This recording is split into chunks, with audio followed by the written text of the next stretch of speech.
ಸಂದರ್ಶನವನ್ನು ಹೊಂದಿದೆ. ಆದರೆ ಸನ್ನಿಧಿಯನ್ನು ಏರ್ಪಡಿಸಲು ಏನನ್ನು ಸಿದ್ಧಪಡಿಸಿ ನನ್ನ ಸರ್ವಸ್ವವನ್ನು ನಿಮಗೆ ನೀಡಿರುವ ನನ್ನದಾಗಿ ನಿನ್ನ ಹೃದಯದ ಪ್ರೇಮ ಆಗ ಮೊದಲಿನಲ್ಲೂ ತಮ್ಮದೇ ಆಗಿರುವ ಪುನಃ ಕೊಡುವಾಗುತ್ತಿದೆ ಗೆಳತೆ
ಪ್ರೇಯಸಿ, ನಾನು ಅದನ್ನು ಬಲ್ಲೆನು. ಪ್ರತಿದಿನವೂ ಪ್ರತಿ ಕ್ಷಣವೂ ನಿನ್ನ ಪ್ರೇಮವನ್ನು ಹೊಸದಾಗಿ ಪಡೆಯಬೇಕೆಂಬುದೇ ನನ್ನ ಬಯಕೆ. ವಸಂತ ಬಳ್ಳಿಯ ದಿನದಿನವೂ ಹೊಸ ಹೊಸ ಹೂಗಳಾದ ಸೃಷ್ಟಿಕರ್ತರೆಂಬುದನ್ನು ತೋರುತ್ತಿರುವುದು. ಹೃದಯ ಹೀನನಾದ ವಿಧಿಯೇ ಬೇರೆ ಆಶಾಪ್ರಿಯ ಗಾಯಾಮಯದಿಂದ ಉತ್ತರೆಯನ್ನು ನಿರ್ಮಿಸಿದ ಕಲಾವಿದನಾದ ವಿತರ್ತನೆ 2 ಪರಸ್ಪರ ಹಿರಿಯ ಪ್ರಪಂಚಗಳು. ಒಬ್ಬನಾದ ಇಬ್ಬರು ಉತ್ತರೆಯನ್ನು ನಿರ್ಮಿಸಿರುವನು. ಗಾನಶೀಲಿ ಹಾಸ್ಯಮಯಾದ ಇಬ್ಬರು ಉತ್ತರೆಯನ್ನು ನೋಡಿರುವನು. ಇನ್ನು ಮುಂದೆ ವೀರಾಂಗನಿಯಾದ ವೀರ ಸತಿಯನ್ನು ನೋಡಿರುವಂತೆ ಪ್ರಿಯ ಪ್ರಾಣೇಶ್ವರ ನಗಬಾರದು ಈಗಲಾದರೂ.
ಸ್ಥಾನ ಕೊಟ್ಟೆವು. ಆದರೆ ಪ್ರೇಯಸಿ ನಿನ್ನ ಪ್ರೇಮದ ಆರೋಗ್ಯತೆಯನ್ನು ಸನ್ಮಾನಿಸಲು ನನಗೆ ಸಮಯದ ಉತ್ತರ. ಪ್ರಾಣೇಶ್ವರ, ಈ 4 ದಿನದಿಂದಲೂ ಇದುದಲ್ಲೇ ನಿರಂತರವಾಗಿದೆ. ಈ ದಿನವಾದ ನನ್ನೊಡನೆ ಕಾಲವನ್ನು ಕಲಿಬಾರದೆ. ದ್ರೋಣನ ಚಕ್ರವ್ಯೂಹವನ್ನು ಯಧಿಷ್ಠರ ರಾಜೇಂದ್ರನ ಅನುಮತಿಯನ್ನು ಪಡೆದು ಹೊರಟಿರುವನು. ನನ್ನನ್ನು ತಡೆಬೇಡ ಪ್ರೇಯಸಿ, ನಗುಕದಿಂದ ಕಳಿಸಿ. ನೀವು ಯುದ್ಧಕ್ಕೆ ಹೋಗಲೇಬೇಕಾದ್ರೆ ನನ್ನನ್ನು ನಿಮ್ಮ ಸಂಗ್ರಹ ಕರೆದುಕೊಂಡು ಹೋಗಿ. ನಿಮ್ಮ ತಂದೆಯವರ ಜೀವ ಕಾಲದಲ್ಲಿ ಬಲರಾಮ ಮಾಡುವಾಗ ಅತ್ತೆಗಳು ಸುಮ್ಮನೆ ಮಾಡಿದರು. ಈಗ ನಾನು ನಿಮಗೆ ಸಹಾಯಗಳಾಗುವೆನು. ಆ ದಿನ ತಾಯಿ ಉಪಾಯವಿಲ್ಲದೆ ಹಸ್ತಧಾರಣೆ ಮಾಡಬೇಕಾಯಿತು. ಯುದ್ಧರಂಗವು ಸ್ತ್ರೀಯರಿಗೆ ಉಚಿತವಾದ ಸ್ಥಾನವಿಲ್ಲ. ಹೋಗು, ಯುದ್ಧಕ್ಕಾಗಿ ಹೊಸ ಬಿಲ್ಲು ಬಾಣಗಳನ್ನು ತಂದಂತೆ ಇದನ್ನೊಂದು ಬಾರಿ ಎದೆಯಲ್ಲಿ ಈ ಕೋಮಲ ಹಸ್ತಗಳಿಗೆ ಯೋಗ್ಯವಾದ ಕಾರ್ಯವಿದಲ್ಲ. ಅನಂತ ರಾಜ್ಯಲಕ್ಷ್ಮಿ ನಿನ್ನ ಸಖಿಯರು ತಿರುಗಿ ತಂದ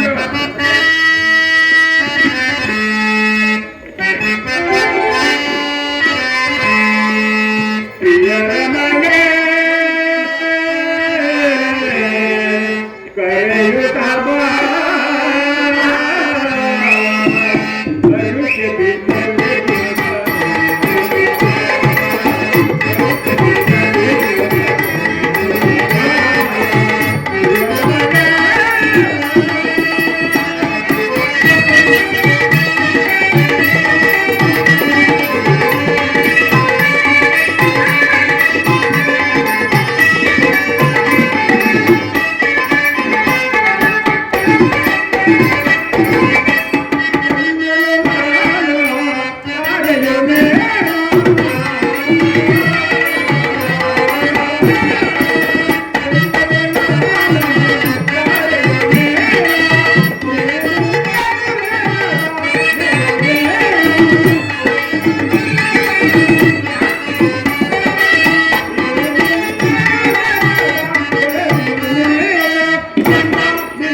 ಚಂಚಲ ಕಟಾಕ್ಷ ಬಾಣಗಳನ್ನು ಹೂಡು ಮನ್ಮನಸನೇನೆ ಹೃದಯದ ಮಧ್ಯದಲ್ಲಿ ನನಗೆ ಆಶ್ಚರ್ಯವನ್ನು ಅಬ್ಬಾ ಒಂದು ಹೆಸರಿನಲ್ಲಿ ಅದೆಷ್ಟೆಲ್ಲ ಪ್ರೇಮದ ಮಾತುಗಳು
ಉತ್ತರ. ಘೋರ ಯುದ್ಧವು ಒದಗಿದಾಗ ಈಗಲೂ ನಾನು ನಗುತ್ತಿರುವೆ ಅಥವಾ ಪ್ರಪಂಚದಲ್ಲಿ ಸೃಷ್ಟಿಕರ್ತರೆಂಬುದನ್ನು ತೋರುತ್ತಿರುವುದು. ಹೃದಯ ಏನಾದ ವಿಧಿಯೇ ಬೇರೆ ಆಶಾಪ್ರಿಯ ಗಾಯಮಾಯದಿಂದ ಉತ್ತರೆಯನ್ನು ನಿರ್ಮಿಸಿದ ಕಲಾವಿದನಾದ ವಿತ್ತರ್ತನೆ ಎರಡು ಪರಸ್ಪರ ಇದರ ಪ್ರಪಂಚಗಳು. ಹಾಗೆಲ್ಲ ಸ್ವಾಮಿ, ನಿಜವನ್ನು ನಾ ಹೇಳುವುದಕ್ಕೆ ಒಬ್ಬನಾದ ಡಾಕ್ಟರು ಇಬ್ಬರು ಉತ್ತರವನ್ನು ನಿರ್ಮಿಸಿರುವರು. ಗಾಂಧಿಯು ಹಸಮಿಯಾದ ಇಬ್ಬರು ಉತ್ತರವನ್ನು ನೋಡಿದ್ವಿ. ಇನ್ನು ಮುಂದೆ ವೀರಾಂಗನೆಯಾದ ವೀರ ಸತಿಯನ್ನು ನೋಡುವಂತೆಯಾ? ಸಂಕೋಚಿತಳಾಗಿ ನನ್ನನ್ನು ಕಳಿಸಿಕೊಡು ಬಲ್ಲೆಯ. ನನಗೋಸ್ಕರ ಸ್ವಲ್ಪವೂ ದುಃಖಿಸುವುದಿಲ್ವೇ? ಸ್ವಾಮಿ, ಮನಸ್ಸಿನಲ್ಲಿ ದುಃಖವನ್ನು ಮುಚ್ಚಿಟ್ಟುಕೊಂಡು ಮುಖದಲ್ಲಿ ಯಾಶವನ್ನು ಸೂಚಿಸುತ್ತಾ ಪತಿಯನ್ನು ಬಿಟ್ಕೊಳ್ಳಾರದ ಪತ್ನಿಯು ವೀರಾಂಗನೆನಿಸಿಕೊಳ್ಳುವಲ್ಲವೇ? ಹೌದಲ್ಲವೇ? ನಾನು ನೋಡುವುದೇನು ಈಶ್ವರ, ಸ್ವರ್ಣದ ಪುಟರಿಯಲ್ಲಿ ಶಿರಸದ ಮಾಧವ, ಸೊಪ್ಪಿಗೆಯ ಗಂಧದಲ್ಲಿ ಮಲ್ಲಿಗೆಯ ಮಾದರಿಯ, ಯಹ ಸಂಸಾರ ಸ್ವರ್ಗ ಮಧ್ಯದಲ್ಲಿ ಕೇಳಿ ಧನ್ಯನೇ ಉತ್ತರ. ಆಯಾ ರಥದಲ್ಲಿ ನೀನು ನಾರಾಯಣತ್ತಲ್ಲ. ಕ್ಷತ್ರಿಯ ರತನ ಯುದ್ಧವು ನಿನ್ನ ಗೌರವ ಕೀರ್ತಿ ಸಂಪತ್ತಲು ಸ್ವಾಮಿ. ಹಾಗಾದರೆ ನಿನಗಾಗುವ ಗೌರವವಿಲ್ಲವೇ? ಎಷ್ಟೊಂದು ಜನ ವೀರ ಮಾತೆಯರು ವೀರ ಪತ್ನಿಯರು ಹೃದಯದ ದುರ್ಗ ಏಡುಕನ್ನು ಅಡಗಿಸಿಕೊಂಡು ಕಣ್ಣೀರು ಭೂಮಿ ಗುಂಡಿಸಿದೆ. ಸಹಾಯಮುಖಿಯಾಗಿ ಪತಿಪುತ್ರರಿಂದ ಬೀಳ್ಕೊಡುವವರು ಅವರಿಗಾಗುವ ನಿಮಗೆ ಗೌರವವಿಲ್ಲವೇ? ಇರುವುದು ಸ್ವಾಮಿ. ರಣರಂಗದಲ್ಲಿ ಕಾದಾಡುವಾಗ ಸ್ವಾಮಿ ಮಾಡಿದಾಗ ಆತನ ಗೋಪದಿಂದ ದಂತರಾದ ಮನೆಯಾರು ಶತ್ರು ಸೈನ್ಯದಲ್ಲಿ ಪುತ್ರನ ಸಾಸಾಲನೆಯನ್ನು ಕೇಳಿ ಆನಂದ ಆಶ್ವಸರಿಸದ ಮಾತೆಯಾರು. ಪುರುಷನ ಗೌರವವೇ ನಾರಿಯ ಗೌರವ, ಅದೇ ಅವಳ ಜೀವನ ಸರ್ವಸ್ವಲ್ಲವೇ? ಆ ಕುರುಕ್ಷೇತ್ರದ ಮಹಾಯುದ್ಧದಲ್ಲಿ ಪ್ರಾಣತ್ಯಾಗ ಮಾಡಿದರೆ ನನಗೋಸ್ಕರ ಸ್ವಲ್ಪ ದುಃಖಿಸುವುದಿಲ್ಲದೆ? ದುಃಖಿಸಿದಿಲ್ಲ ಸ್ವಾಮಿ. ನಿಮ್ಮ ಆಜ್ಞೆಗೆ ವಿರುದ್ಧವಾಗಿ ಒಂದೇ ಒಂದು ತೊಟ್ಟು ಕಂಬನಿಯು ಈ ಭೂಮಿಗೆ ಬಿದ್ದರು ನನ್ನ ಕೈ ಯಾರು ನಿಮ್ಮ ಕಣ್ಣುಗಳಲ್ಲಿ ಕಿತ್ತು ನಿಮ್ಮ ಚರಣಕ್ಕೆ ಅರ್ಪಿಸುವೆನು. ಇನ್ನು ನನಗೆ ಅನುಜ್ಞೆ ಹೆಣ್ಣು ಕೊಡು. ನೀನು ಆಗಿದ ಆ ಪ್ರೇಮದ ವಿಜಯ ಮಾಲಿಂದ ಭೂಷಿತನಾಗಲು ನನ್ನ ರಣರಂಗದಲ್ಲಿ ಬೆಳೆಯುವುದು. ನನಗಿಂದ ರಣರಂಗದಲ್ಲಿ ಬೆಳೆಯುವುದು ನನಗಿನ ಅಭಯವಿಲ್ಲ.